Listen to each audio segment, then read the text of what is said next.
Hello, everyone, and welcome to a brand new video on the channel.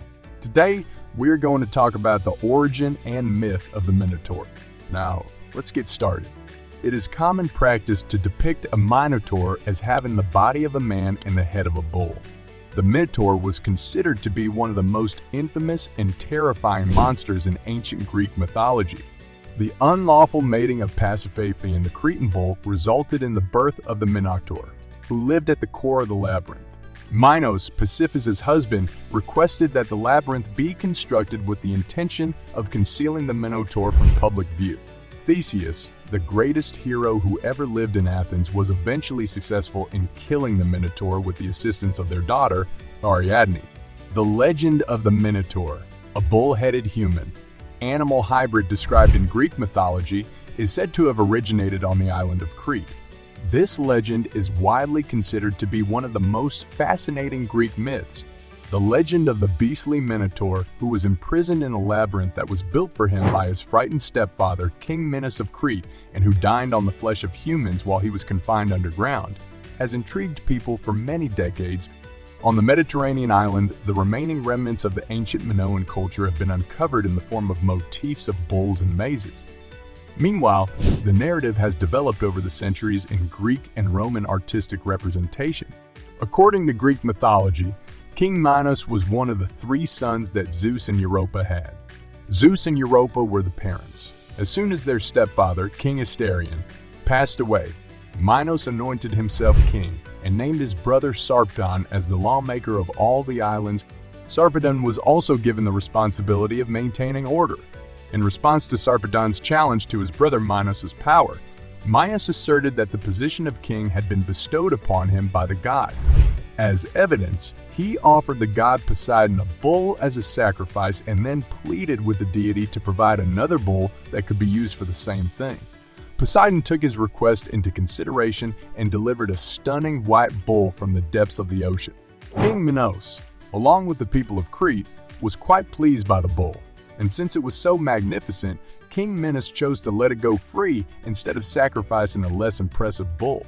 They had many children together, including Ariadne, Phaedra, Geleucus, and Androgeus. Minos was married to the goddess Pasiphae, and together they had many children. When Poseidon found out that Minos had offered an inferior bull as a sacrifice, he made the decision to exact revenge on the king for his arrogance and disdain, by causing Pasiphae to develop romantic feelings for the bull. Daedalus, the sculptor and engineer, was contacted by Pasiphae when she was at her wit's end. Due to her undying love for the bull, always willing to help, Daedalus constructed an empty cow out of wood for Pasiphae so that she might hide her identity in it because it was so stunning. The white bull fell for their ruse, and they were finally able to consummate their love. The offspring of this coupling was the monstrous creature known as the Minotaur, which had the body of a human but the head of a bull. The sight of the beast infuriated Minos, and he immediately devised a plan to have Daedalus construct a labyrinth for him that included an infinite number of passages and cells in which to imprison the Minotaur for all of eternity.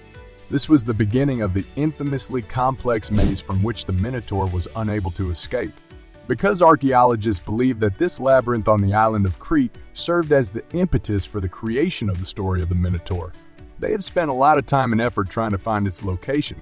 Arthur Evans, an English archaeologist, had the disputed belief that the legendary labyrinth had its beginnings in Knossos, which is located on the northern shore of Crete. His reasoning for this belief was based on the reading of an ancient Greek manuscript by Pausanias. Knossos, the largest Bronze Age archaeological site on the island, was once the heart of Minoan culture and the home of King Minos. It is also the location of one of the island's most important palaces. The discovery of further labyrinthine cave formations lying in close proximity to Gordon has added gasoline to the fire of the search for the mythological story's true origin. In later years, when Androgeus, Minos' son, was murdered by the people of Athens, Minos declared war on Athens and ultimately prevailed.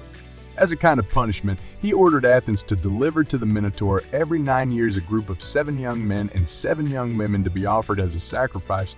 It is important to point out that King Minos had direct communication with Zeus, which indicates that all of this received Zeus's tacit permission in some form or another.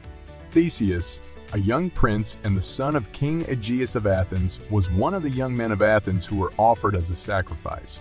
He was sent as one of the young men. Theseus made a solemn oath to kill the beast known as the Minotaur after offering to be the victim of a sacrifice to it. According to one version of the narrative, Ariadne, daughter of Minos, fell in love with Theseus and handed him a ball of thread to help him find his way out of the maze prison. Other versions of the legend do not include this detail. Theseus is famous for having slain the monstrous Minotaur, who was created as a result of human avarice and the anger of the gods. It is fascinating to observe, once more, the involvement of the gods in the affairs of humans as well as the punishments they would impose upon men who were disobedient to them. This is something that is depicted in this mythical story. The concept of hybrids, or beings that are half human and half animal, appears frequently in mythology from different cultures all around the world. Is it even remotely plausible that there were hybrids in the real world? Archaeology, as it is practiced today, reveals that the so-called primitive peoples were simply creative individuals with great imagination. Evans began his excavations on Crete at the beginning of the 20th century and found the remnants of a royal palace at the Knossos site. These findings are credited with igniting a renewed interest in Crete's history. During the course of these digs, a great number of items were discovered, many of which depicted bulls. They even found frescoes that depicted figures jumping over bulls, a sport that Evans came up with the name Taurocathapsia for. In a number of different civilizations, bulls represented fertility. As a result, they were frequently offered as sacrifices to the various gods. Evans came up with the idea to give this ancient civilization on Crete the name Minoan in remembrance of King Minos, whose pride brought down the wrath of the gods and eventually led to the development of the Minotaur. However, despite the abundance of bull iconography, he was never able to locate any definitive evidence that a Minotaur beast or a labyrinth actually existed at Knossos. The complex Minoan culture, which flourished on the island of Crete during the Bronze Age and dates back 5,000 years, is where the myth of the Minotaur originated.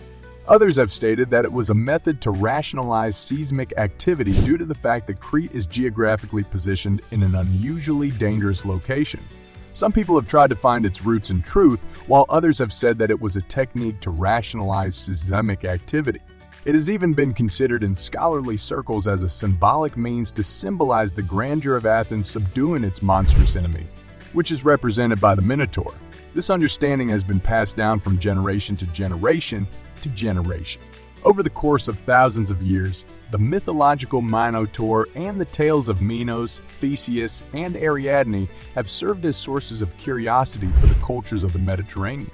It has served as motivation for a wide variety of artistic endeavors, including mosaics, frescoes, ceramics, and painting, as well as for works of Greek literature dating back to the 8th century BC and farther. Crete has been remembered in the cultural memory of humanity as the island that gave birth to the Minotaur, the furious beast that wandered the halls of a subterranean labyrinth. The Minotaur was the spawn of humanity's heedless greed and insubordination. That's a wrap on the video. I hope you liked it. If you did, let me know by giving it a thumbs up and do not forget to subscribe. Thanks for watching. See you next time.